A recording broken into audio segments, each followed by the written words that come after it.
আমার জানা মতন তাদের সারা বাংলাদেশে 2% ভোটার নাই। ঠিক আছে, আমি যেটা বলছি, যদি বিএনপি এখানে যদি খারাপ করে, ঠিক আছে, যদি চাঁদাবাজি, জুলুম, নির্যাতন, অত্যাচার যদি শেখ হাসিনার আমলের মতন হয়, তাহলে সেই সুযোগটা নিবে জামাত। দেখেন, বিগত 16 বছর শেখ হাসিনার আমলে দেশ নিরাপদ ছিল না। অনেক হত্যাকাণ্ড হয়েছে, জুলুম হয়েছে, নির্যাতন হয়েছে, দেশের টাকা বিদেশে পাচার করেছে। আমরা দেখতে পাচ্ছি গণতান্ত্রিক কোনো পরিবেশ ছিল না।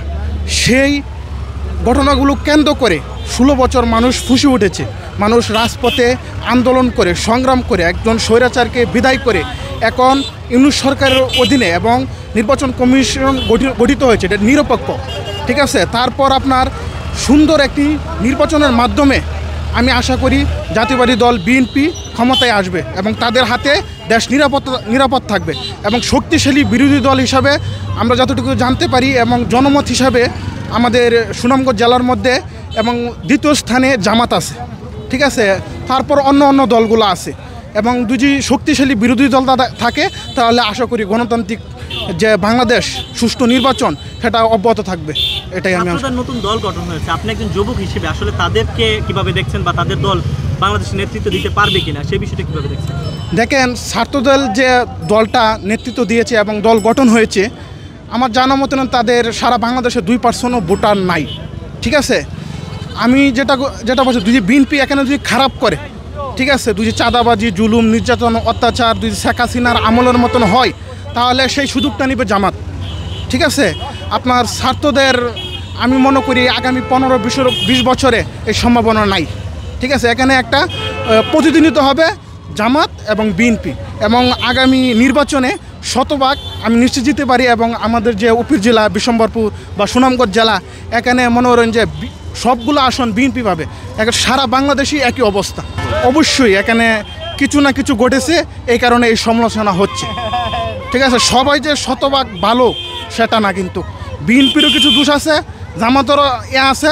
ঠিক আছে, সবার ভিতরে আছে। সব কিছু যদি সুষ্ঠু তদন্তের মাধ্যমে বিচারের আওতায় আনা হোক, সে বিএনপি হোক, সে জামাত হোক, সে ছাত্র সমন্বয় হোক, তাহলে দেশ ভালো চলবে। এবং সামনে নির্বাচনের মাধ্যমে আমি আশা করি আমরা ভালো একটা বাংলাদেশ দেখতে পাবো। ব্যক্তিগতভাবে কাকে ভোট দিবেন? আমি ব্যক্তিগতভাবে দানের শীষকে ভোট দিব। এটা আমার ব্যক্তিগত মতামত এবং আমি গত 10 বছর আগে ভোটার হয়েছি। আমাদের এই বিশ্বম্বরপুর উপজেলা এবং সুনামগঞ্জ জেলা 2014 সালে কোনো নির্বাচনই হয়নি।